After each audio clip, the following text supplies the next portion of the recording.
போட்டு வா மாமா வா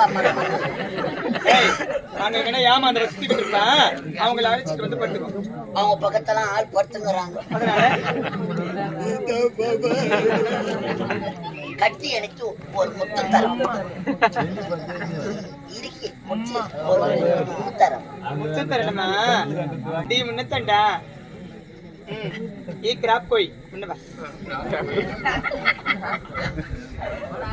ये वाओ क्रैप कोई चलिए पट्टा कोई चावल मेरी करते के भाई ये मुन्नतंडा ना इधर आमोंडा ये आमाका இங்க வாடா. என்னத்துக்கு இங்க வந்தாதான் நான் தருவேன். என்ன தர போறா?